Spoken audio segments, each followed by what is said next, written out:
All right, let's dive into a story that's got everything: social media, meme stocks, and a massive, nine-figure federal indictment. This is the story of the Atlas Trading Rebellion. And really, we have to start right here. This quote, pulled directly from SEC filings, just lays it all out there. It's the kind of brazen, almost comically evil attitude that's at the absolute heart of the government's case against these guys. And this is the number that made everyone sit up and pay attention. $114 million. That's how much federal prosecutors say this group of social media influencers pocketed from their alleged scheme. So, that brings us to the big question we're going to tackle. Was this just a simple open and shut case of a bunch of guys getting greedy and scamming people? Or was it something else entirely? Was it an act of rebellion, throwing a Molotov cocktail at a financial system they believed was corrupt from the start? Okay, so let's set the scene. Our story really kicks off during the peak of the pandemic trading boom. You know, stimulus checks are hitting bank accounts, trading apps have zero commissions, a whole new generation of investors is flooding the market. And right into that chaos steps our main character, Edward Constantinescu, but you probably know him by his online name, Zach Morris. Now, Constantinescu wasn't flying solo. He was the leader of this crew they called the Atlas 8, or sometimes the Goblin Gang. You had Zach, the charismatic frontman, the hype man. You had PJ Matlock, the guy who'd post all the charts and give it this veneer of technical analysis. Then you had podcast hosts like Mitchell Hennessy, who made the whole thing feel legitimate. And together, they built this social media empire with over 1.5 million followers hanging on their every word. So how did they supposedly make that $114 million? Well, the prosecution lays out a very specific playbook that they say this group ran again, and again, with just devastating precision. The whole alleged scheme is basically a three-step dance. Step 1, the Atlas 8 would quietly load up on huge amounts of some small, obscure penny stock. Step 2, the pump. Zach and his crew would just blast it out to their massive audience on Twitter and Discord, whipping up this huge wave of hype and FOMO. And then Step 3, the dump. As all their followers, we're talking real people, betting their life savings, piled in and sent the price soaring, they would sell everything, dumping all their shares into that very buying frenzy they created, without ever telling anyone they were getting out. And if you want to see that playbook in action, just look at this case study with a stock called Camber Energy. It's wild.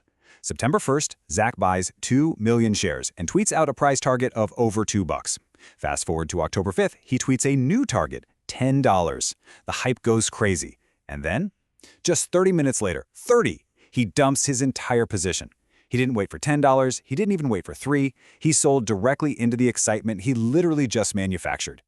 So you see evidence like that and you're thinking, okay, slam dunk case, right? Open and shut. Well, this is where the story takes a hard left turn. It goes from being a pretty straightforward fraud case to this absolutely insane legal roller coaster that has huge implications for, well, for anyone who gives financial advice online. Yeah, just look at this legal whiplash. First, in a move that shocked everyone, the entire case gets dismissed. A judge, looking at a Supreme Court ruling, basically says, hey, the followers got actual shares for their money, so no tangible property was stolen. The only thing they were deprived of was information, the tiny little fact that Zach was secretly selling. But then the whole thing flips on its head. A different Supreme Court ruling comes out, and it establishes this thing called a fraudulent inducement theory. And that says, wait a minute, if you use a lie to get someone to buy something, that is wire fraud. It doesn't matter if they got a real product, the transaction was based on a lie. And just like that, boom, the charges are back on the table. Okay, so the prosecution's case is back, and it's stronger than ever. But this isn't just a story about lawyers and courtrooms. To really get what was going on, the why behind it all, we have to look at the other side of the argument. We have to look at their justification. Because the counter-narrative here is that this was never just about getting rich. It was, from their perspective, a rebellion. A rebellion born from the deep-seated belief that the entire financial system is just one big rigged game. And to understand that, you first have to understand this idea of the Edward archetype. Remember, Edward Constantinescu is a Romanian immigrant, and this archetype describes someone just like that, a smart, hard-working outsider. They're competent, they do good work, but the system just exploits that work. They're allowed to be a cog in the machine, sure, but the second they try to change the rules, the second they demand a real seat at the table, they get shut down. And eventually, they realize the game itself is rigged to keep them right where they are. So, is there any truth to this idea that the system is rigged?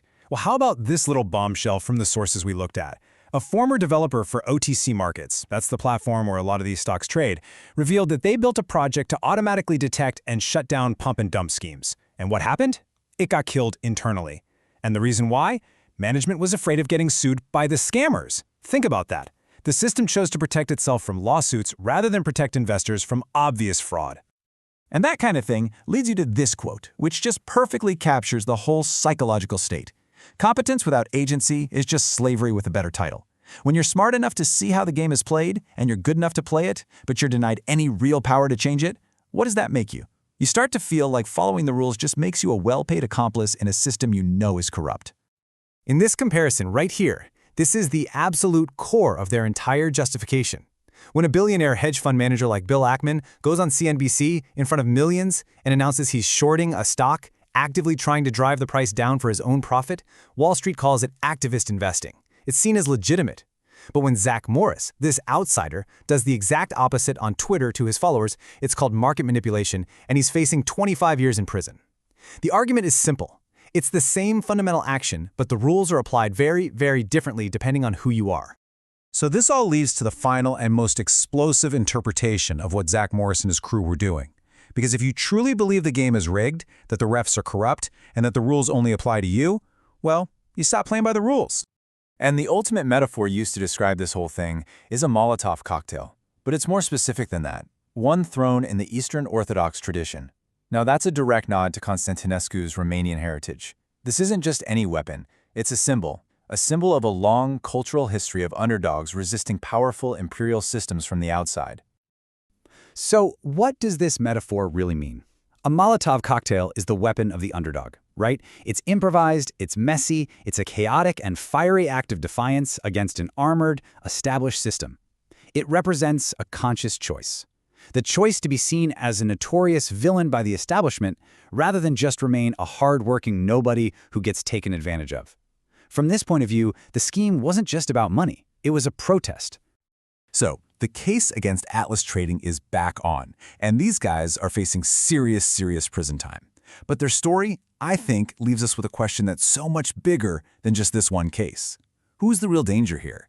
Is the person who so brazenly breaks the rules, or is it the system that makes the rules so unfair in the first place that it pushes people to want to burn the whole thing down?